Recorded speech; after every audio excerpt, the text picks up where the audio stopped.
Hi, everybody. Welcome back to Planet Arizona Comics, where the temperature's hot and the comics are hotter.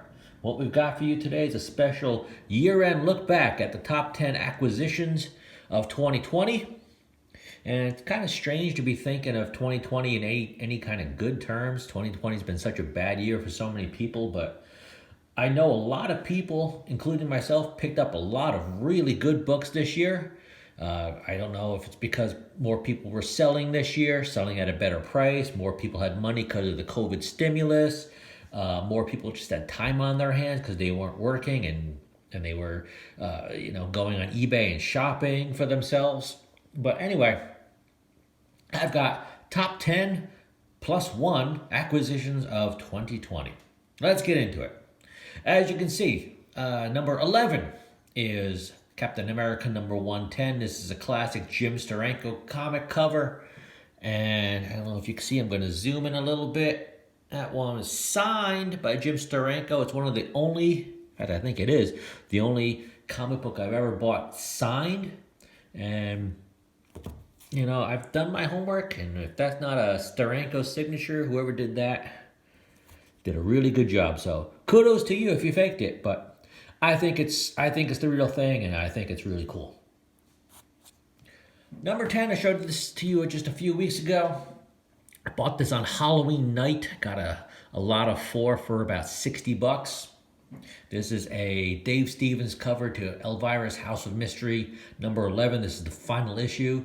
This is a gorgeous black cover. It's a gorgeous pose from Elvira. Something I've been looking for a long time. I was really happy to pick it up. Number 9 is Zatanna. Number 16, this is a now classic Adam Hughes cover. Kind of hard to find in high grade. This isn't particularly high grade. There's some stress lines, but it pops. It's a gorgeous cover. Really happy to have this. Keeping with the Adam Hughes, right before my LCS closed down, they got in a little collection, and the store owner and store manager gave me a really good deal on this one. This is another Adam Hughes cover. This one for Wonder Woman number 184, the modern Wonder Woman, meaning the golden age on the cover. Really cool to have. Number 7, I'm not the biggest Peach Momoko fan. This was a store exclusive. I forget the store at the moment. I'm sorry. This is a great homage, I think, to Bewitched. This is Sabrina Something Wicked, number 1. This is the Peach Momoko Bewitched homage. If you grew up in the 80s like I did, all that 60s nostalgia was coming back in form. You could see Bewitched on TV and Gilligan's Island and a lot of old great 60s 60s sitcoms. The Munsters, another one come to mind. So when I saw this, I kind of had to have it. So really happy with that one. What are we up to? Number 6, probably the best modern, probably the best book released this year, regular cover. That's Hell Arisen number 3, the first appearance of Punchline.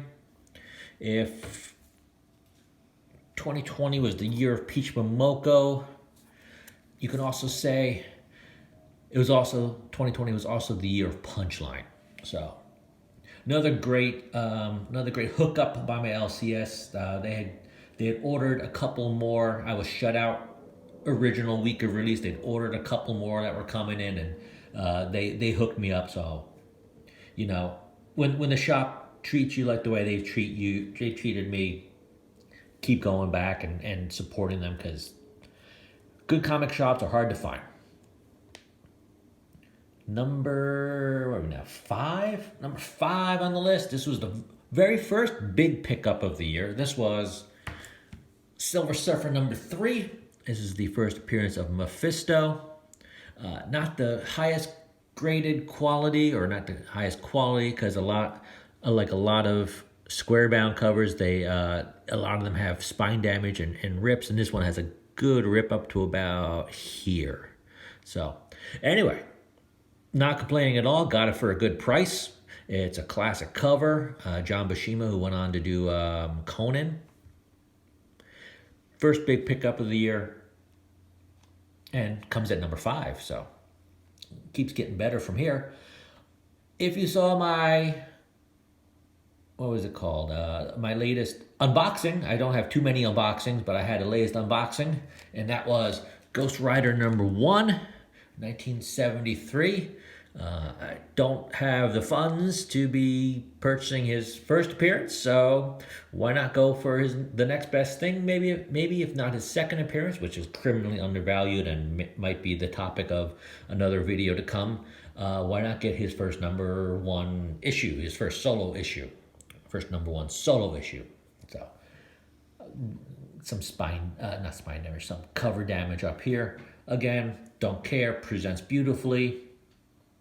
Got it for a good price.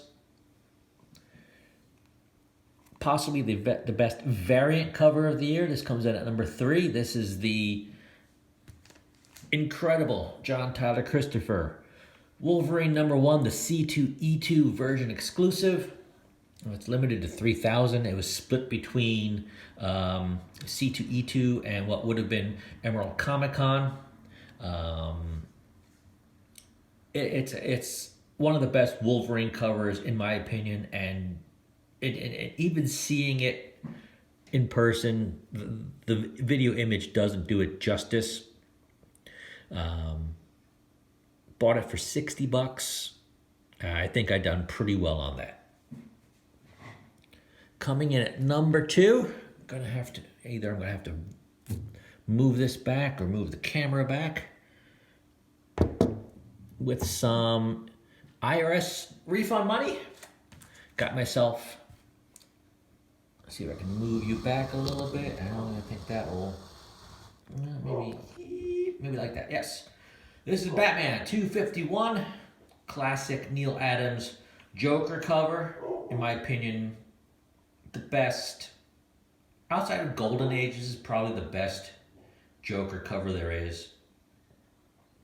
One of the things I had to convince my wife to go in on, because like, okay, we're getting our income tax back. Can I spend a little bit of that on a comic book? And she agreed. As always, talk to your wives and significant others when they're in a good mood, because you might get a book like this.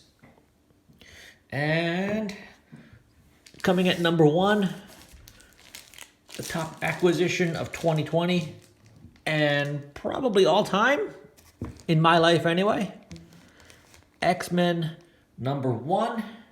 This is a book, when I was growing up in the 80s, I was a big X-Men fan. I was an X kid. I got everything that was X. I got New Mutants, I got X-Factor, I got all the miniseries.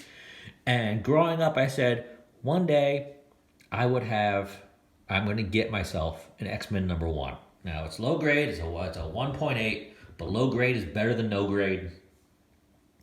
And it's one of the moments you think, I went to the comic shop, I took some cash, I took some books to trade, and being able to do this, being able to acquire this book, I just don't have the words to convey what it means to be in a position to be able to do that. And it's taken a while, but can't be any happier with this, even in low grade. It's something I've been working for my whole life, and to see this come to fruition is just a dream come true. And for everything bad of 2020, everything bad that's happened personally, there's always good. There's always silver linings. There's always things you can point to that you can be positive about, even in bad years, even in terrible years. They come every now and again. That's life. But looking back on what I've purchased and acquired, despite personal tragedies, personal inconveniences, there's always something good to point to. There's always positives. So that's what I got for you today. Hope you enjoyed it. Let me know what you think. Let me know what some of your best acquisitions were. If you want to post a link to a video you've made, or post a video to some other YouTubers, and you go, look at this guy, look what this guy got. Always love checking out what people got. As always, thanks for stopping by, and we'll see you next time.